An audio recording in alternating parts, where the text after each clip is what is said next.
you doing? Trying to figure out how the hell I'm gonna... You're gonna do that. Wait, I'm sorry.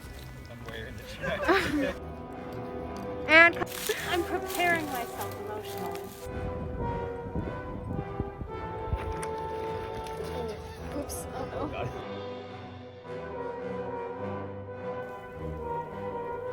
Okay.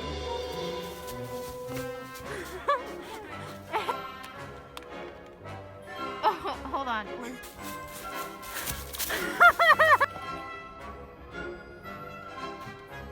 Oh no, I didn't get your foot. Okay, listen. I'm going to the store. You stay here. Don't go anywhere. Do you understand?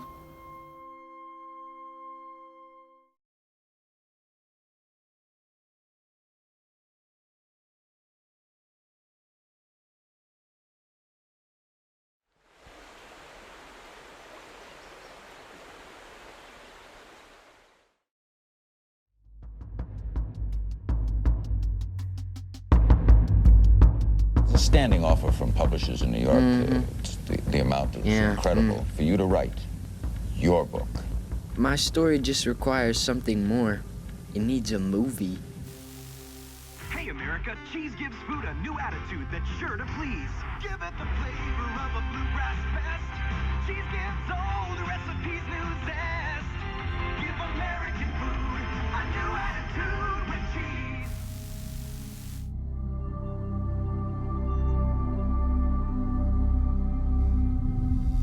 Hey, ladies and gentlemen, I have some good news and I have some bad news. The good news, America has too much cheese. The bad news, we have way too much cheese. Welcome back, guys. April, if you didn't know, is National Grilled Cheese Month, and what better way to celebrate than by whipping up a jazzy version of the simple dish right in your own kitchen. There's a new white man out here. He's refined.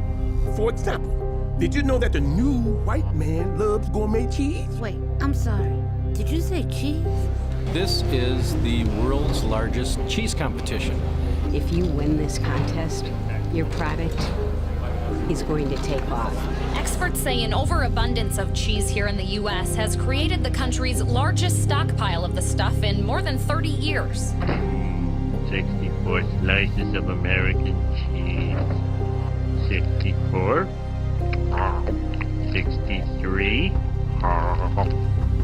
2. American dairy farmers are facing an actual oversupply of the product, adding up to billions of pounds of cheese. Government cheese make the best grilled cheese you'd have ever had in your life.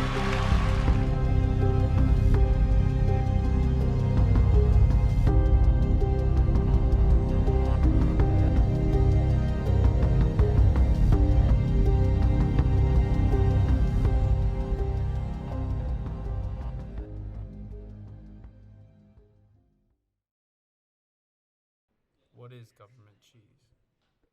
Government cheese is a microcosm in the history of cheese. To understand that moment, first you need to understand the history. Some say it starts with Concerto Romano during the Roman Empire, but I know it goes back further. According to Greek mythology, the art of cheese-making was given as a gift to men by the gods, and the Egyptians before them coated their tombs with cheese iconography over 4,000 years ago. Who's to say where it all begins? I'm more concerned with how. So how does the story of cheese begin? Like all great inventions, it was an accident.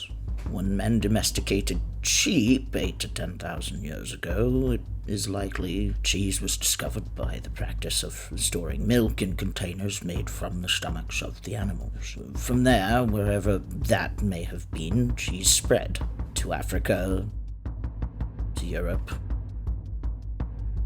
to Asia,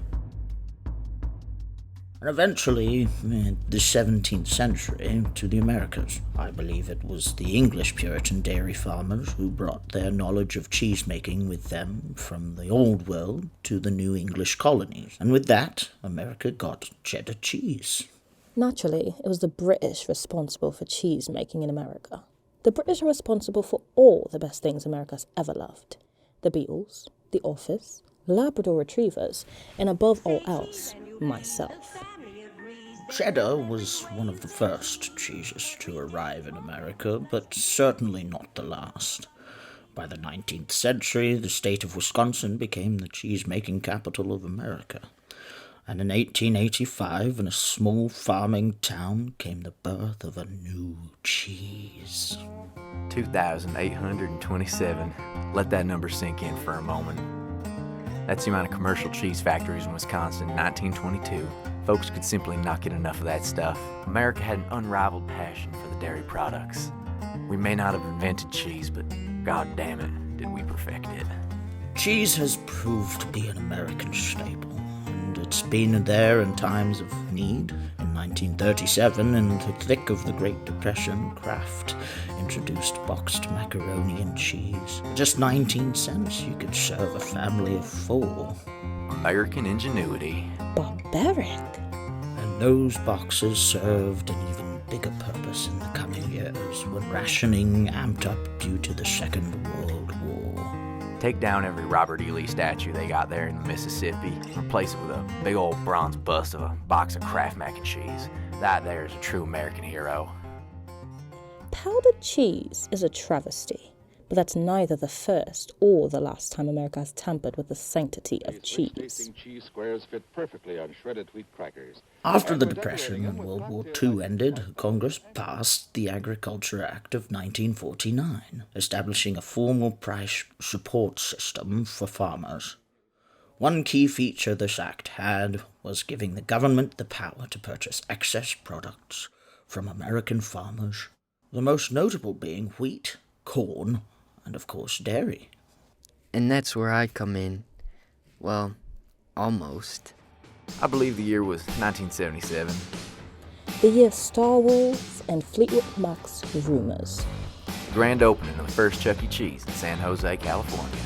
The first personal computer unveiled. The year snow fell in Miami and Roy Sullivan was struck by lightning for the 7th time. The beginning of a new administration after the turmoil of the Nixon-Ford years. Jimmy Carter, may God rest his soul. Jimmy Carter's still alive. Well, I'll be damned. When Carter took over, dairy prices were all out of whack. His solution was enacting a new subsidy that put $2 billion into the dairy market over the next 4 years. That's what I like to call putting big cheddar into big cheddar. It became profitable for farmers to produce milk, and so they did. But milk's shelf life isn't that of grain or corn. Milk don't age like that Jimmy Carter, though. There was nowhere to store it all before it spoiled, and so excess milk was turned into butter, powdered milk, and cheese, then bought in boatloads by the government. Like my great-grandpappy said, if you can't milk, cheese. Butter and dry milk are easy to distribute. Butter sells itself, and the dry milk they could sell on the international market. Cheese is not that easy to sell overseas, and so the cheese was stored in caves throughout the country. It was similar to most American cheese, a blend of Colby, cheddar, washed curd, and granular cheeses, made to be sliced and melted with ease. But with no market, the cheese remained underground. The big question going into the 80s was, what do we do with all the fucking cheese? Let us begin an era of national renewal. Let us renew our determination, our courage, and our strength. The Reagan administration inherited over 500 million pounds of surplus cheese from Carter and needed to do something about it. One USDA official suggested the cheapest and most practical thing to do would be to dump it all in the ocean. I'm a goddamn block of cheese. I can't fucking swim. Despite having promised to scale back on government-sponsored food assistance programs, Reagan needed a way to get rid of the cheese. In 1981, his administration decided to distribute free processed cheese to America's poor under the Temporary Emergency Food Assistance Program. Cheese from the caves was cut up into 32-ounce blocks, packaged and distributed all across America. to food pantries, elderly homes, school cafeterias, bodegas. I was everywhere. Larry King Live is brought to you by AT&T. It's all within your reach. All right, let's start with, when we spoke on the phone last week, you were hysterical. Sometimes you don't know how funny you are, but you said, quote, it's okay to tell them, right? Go on. You said, Larry, on your show, can we say the words pimps and whores? And since I just said it, it's obviously okay. What were we referring to? Put simply, Larry, the pimps in Washington are making me out to be a whore. I mean, Reagan is shipping out more blocks of cheese to our nation's schools than he is textbooks. You know Reagan, though, don't you? Are you surprised by this? I'm familiar with him, yeah. We did a few films together in the 50s. The first time I met him was at Craft Services on the set of Prisoner of War. Can't say I'm surprised. Never liked the guy one bit. You know Nancy very well, and you know her intimately. Larry, please. I can't speak to that on television. You still get a lot of fan mail? Mm-hmm. You always get tons. Yeah. You ever read any? All the time I get it. I never learned to read, but sometimes I like to look at the letters and pretend. Fame. Let's say we're in Washington, you and I, and we go into Duke Zeber's restaurant, popular restaurant. You're aware when you walk in that place at lunch, everybody recognizes you. Everybody knows you. Everybody's looking at you. What's that like to feel that? Very few people have felt that in their lives. Have you ever been between two brioche buns, Larry? The only thing I could say is it's really a special feeling. But those days are far gone. I'm past my prime at this point. You think you're an over-the-hill? Do you classify yourself that way? It sure feels that way. God knows how long I've been down in the caves waiting. Yeah, but you're a legend, though. I mean, you do know that. Oh, I know, Larry. Government cheese became synonymous with poverty in America. Lord knows it wasn't the worst thing the Reagan administration sent into impoverished communities. But a question I always ask myself is, who was helping who? Most government food assistance programs come as a result of surplus. By 1984, the US was storing roughly 5 pounds of cheese per American.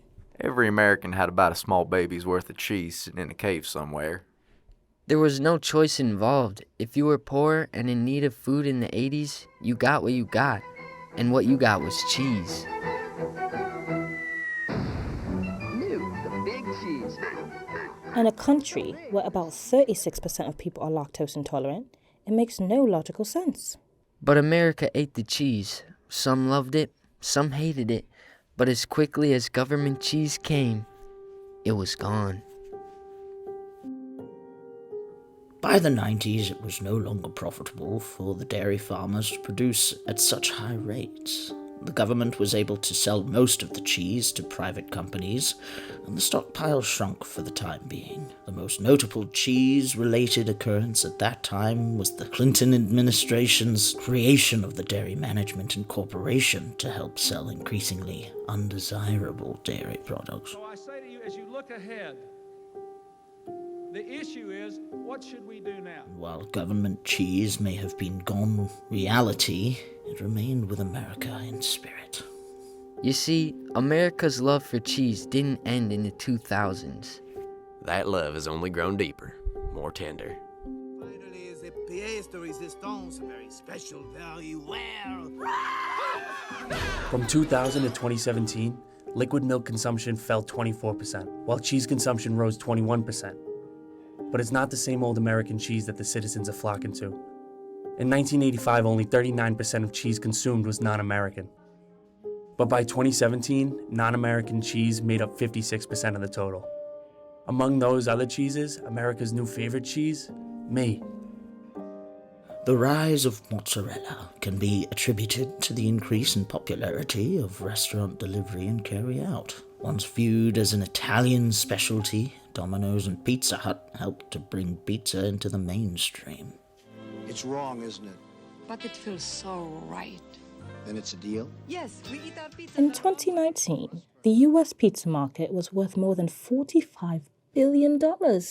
On any given day, 1 out of every 4 American males from the age of 6 to 19 have a slice or more of pizza. And you know them bastards are getting extra cheese. But you can't blame them. It's not the public's fault. The Dairy Management Incorporation has an annual budget of $140 million, and their main purpose is to get Americans to consume dairy products. Again, 36% of people in this bloody country are lactose intolerant. The government has bailed out the dairy farmers for years. Every time there's a surplus, the Dairy Management Incorporation has an initiative to get Americans to consume more dairy. The Got Milk campaign. Milk as part of the federal school lunch program. They even bailed Domino's out during the 2010 recession to keep Americans eating cheese. And this is all in spite of the recent Department of Health and Human Services studies determining that daily consumption of dairy products isn't as healthy as previously thought. Per capita, the US eats more than double the amount of cheese than the next closest country. Every American is eating roughly 40 pounds of cheese per year. From 2016 to 2019, the USDA bought 22 million pounds of cheese, spending over $47 million and distributing much of it through welfare programs. History has been known to repeat itself. But at what point does it stop? Today, the surplus in cheese is stored in limestone caves across the country, with the majority of the stockpile in Springfield, Missouri. The current 1.5 billion pound stockpile takes up nearly 2 million square feet of space. It weighs more than the Eiffel Tower, Statue of Liberty, Tower of Pisa, and Great Sphinx of Giza combined. But it weighs even heavier on the minds of those who care. Those who don't want to see good food go to waste. Those who are tired of spending half their day on the throne. I believe it was Shakespeare who posed the question, but the sentiment is just as relevant today as it was then. To cheese or not to cheese?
Alright, so when I meet your dad, do I shake his hand or can I dap him up? You can shake his hand. So don't go in for the hug after? Like, that's too much? Yeah, nah, he's not a hugger. Moms, I know I got in the bag though. Going for a big, warm hug, right? Yeah, but be gentle. Don't be too tough. Come on, don't play me. That's healthy masculinity right there. Oh my God. This a back road or something? No, this is a driveway. My fault, long driveway. Oh my gosh. I see you. Anyways, thank you for coming tonight, Malik. It really means a lot. Like, they've been waiting to meet you for a while now. Overdue if you ask me. What was that? Huh? Oh. Yeah. I was saying, me and Pops are gonna be state partners by the end of the night. It's gonna be so much fun. I mean, we're more of a Uno Damn, family, Alicia. What? I thought you said you was middle class. Nah, I said we were comfortable. Nah, we are in different tax brackets. Oh my God. All right, relax, bro.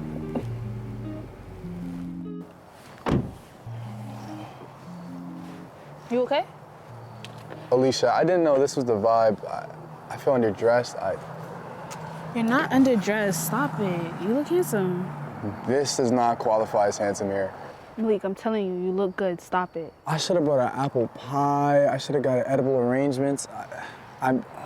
Malik, I got an apple pie in the back. Like, we're good. Don't stress. It's their favorite. Go grab it. You always got my back. Okay, so now I have the pie. I have to hold it in my left hand so I can juggle shaking hands and doing hugs, and that way we can get the introductions out first. Boy, stop worrying about impressing them. Nobody's greeting you. You gotta take shoes off at the front? Okay, what if I have to use the bathroom and I take too long? You know I get nervous. Hi. Hi. It's nice to meet you, sir. My name is Malik.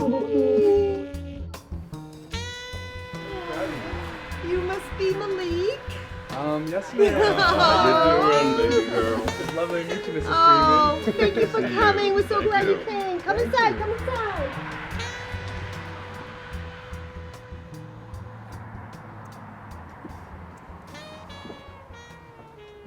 Wow. This is a beautiful home. Thank you, Malik. When we were on the market for our house, we knew we wanted a white one. So this one fits the criteria. I have to check on the food, so let me get back into the kitchen. Alicia, before we sit down for dinner, let's dig up that comforter down in the basement. Sounds good. I'll be there in a second, Dad. Hey, you okay? Yeah. Yeah, I mean, this is a nice house, Alicia. I don't know, you've met my mom, you've seen my house. It's nothing like... I loved your mom, and I loved your house. Besides, this is just another house. Forget about it.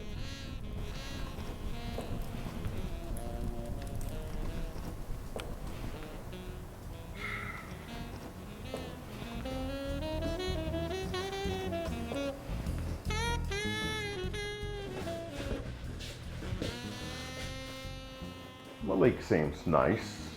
Thanks, Dad. I think he is too. Opinionated outfit he's got on. His hoodie? It's a streetwear brand. Then he ought to wear it in the street. Why didn't you tell us he was black, Alicia? Dad, what? His name is Malik with a K. You thought he was white? Where's he even from? He's local. He lives in Anacostia. Anacostia? Of course.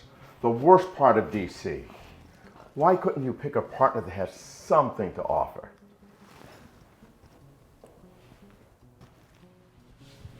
Use your blanket.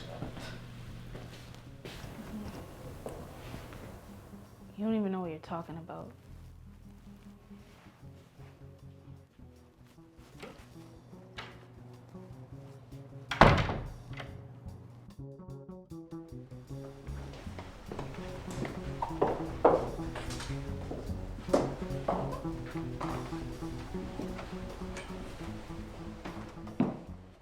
Malik, I'm sure it's nice to get off campus and have a home-cooked meal again.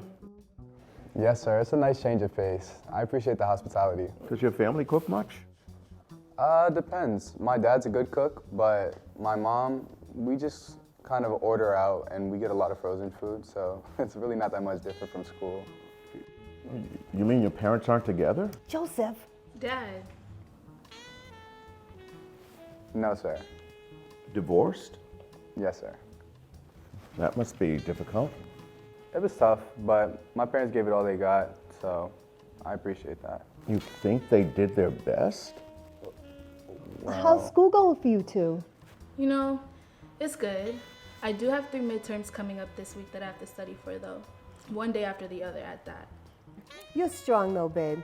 Have you heard back from Harvard about doing research in their labs?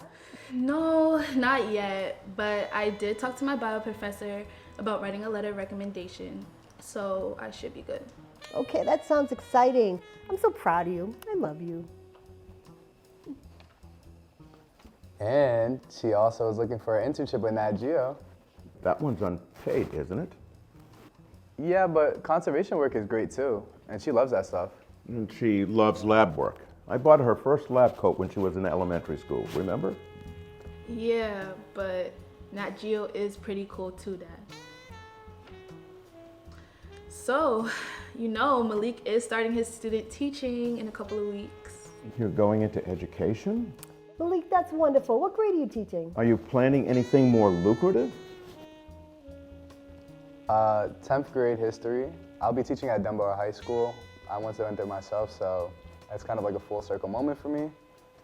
And no, I do not. This just feels fruitful enough. That's such a wonderful work you're doing, Malik. So Dunbar, so you're familiar with their history? Of course. The first high school that took our people. It's a treasure. I just want to give back to the students like my teachers did for me. No, we wanted Alicia to have a more holistic experience, not get caught up in anything dangerous. So we sent her to St. Albans. They kind of sucked. You could have been a little more open-minded. They could have been a little more open-minded. Malik, you like American University? I do. Great professors, I have great friends, and I wanted a place that was close to my families, and this is it. I'm really thankful for the opportunity. And of course, I had the chance to meet Alicia, and that's been a highlight. I'm sure. You know, it's nice living so close to Howard. Malik took me there a couple of times to visit his friend. You went to Howard? Yeah. And to be honest, the culture and parties there are way better than American, although American is kind of nice too. That's right. You guys should have seen her. I took her for homecoming, and she had a ball. She was out in the yard watching all the frats step. Her face was priceless. I mean, you can't find anything like that elsewhere. Stomping and shouting gets old after a while. And how did you get into American, Malik? What do you mean? How did you get into school? Like my SAT scores? Are you on scholarship? What's wrong with scholarships? I mean, no one has 80,000 lying around just on a yearly basis. What's with that hoodie, Malik? You believe in his cause, his means? I mean, every man has their flaws, but I believe he was a great leader with a better heart. Is that what you're going to tell your students? I think it's better than being the 100th person to tell them about Dr. King, right? He was a man of class. He had a code. Didn't he cheat on his wife? Great point, Alicia. Watch it, son. I plan on teaching my students the whole truth and nothing but the truth. Malcolm X was a badass anyway. And I hope you're planning to teach them respect as well. Will do, sir. Malik, you teach those kids whatever your teachers taught you. You turned out more than fine. Thank you, Mrs. Freeman. History will repeat itself. It's inevitable. It's damn near impossible to break out of that lifestyle. And what lifestyle are you talking about? The lifestyle that keeps you in Anacostia for the rest of your life. The life of single mothers, loiterers, because there's nowhere to go and nothing else to do. How do you know I'm from Anacostia? Joseph, stop that. You know we only made it out of there because we had help. And who do you think found that help, Jasmine? You think we got here by luck? We had to work for it, fight for it. And my parents didn't fight for it? Dad, what is wrong with you? Stop. Nah, it's good. I think we just have different meaning of success. My definition of success is living in a community and giving back to it. Yours is turning your back on it and walking away. But that's cool though. My meaning of success is not lying to myself, thinking I can change what's been set in stone for generations. Well, I believe in leaving the 99 for the one. If I could help one person that would be overlooked, then I did the right thing. We have no use for parables or God in this house, Malik, and that's not going to change my mind. I'm not trying to change your mind. But I can change your mind on my daughter. Dad, stop it. Nah, but you solidified my mind on your character. Excuse me, I gotta use the bathroom.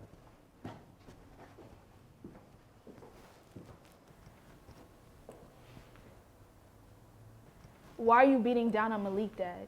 He's been nothing but good to me, and all you did was knock him down. Joseph, you didn't even give that boy a chance. That was senseless.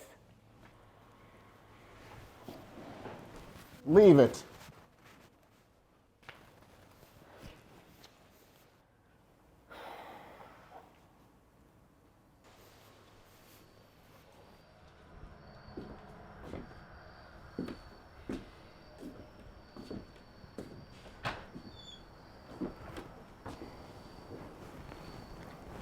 Listen, man, I would have been home already, but Alicia drove. I'm not here to kick you out. I just want to talk, all right? Go ahead, man.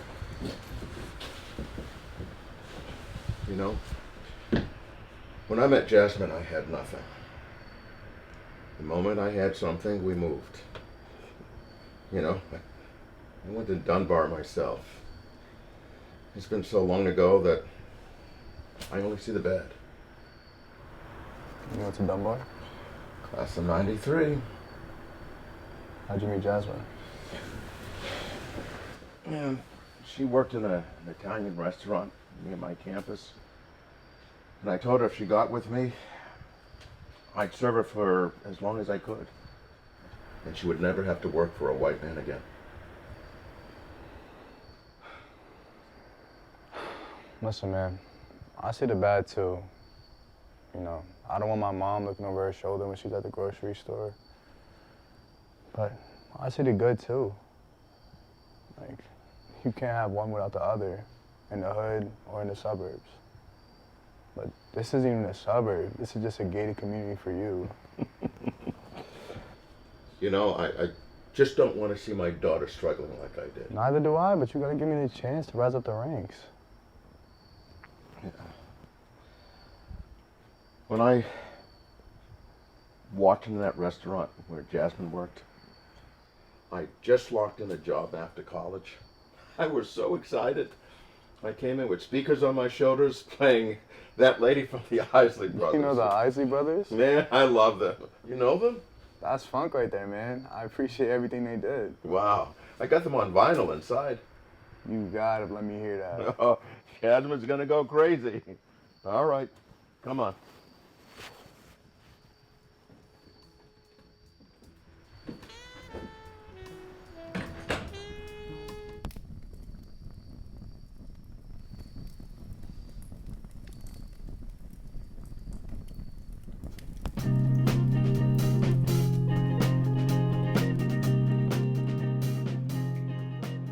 What's going on? Elton John used to play keys for them for about a month. So what happened? We talked. Oh, so y'all are good now? Just like that? I was ready to tell him off. All I wanted was him to like me when I came here. But he respects me now. And that's more important. I thought you were gonna run that boy right out of here, Joseph. That was way too much. No, the boy's just like me, and that scares me, Jasmine. I just don't want us to see her struggling. Did I struggle when I chose you? I don't know. I think so. What was it like choosing me? A risk.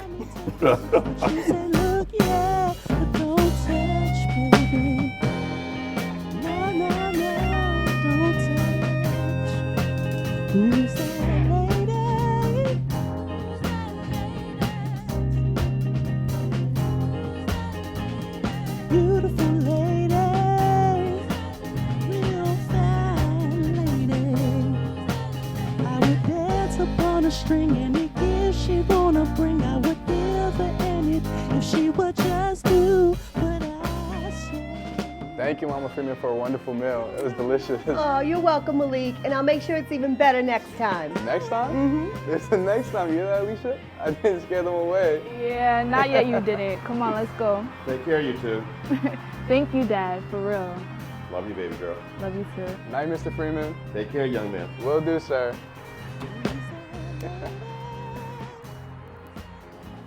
So you survived? Yep, I had to fight with every tooth and nail, but we made it.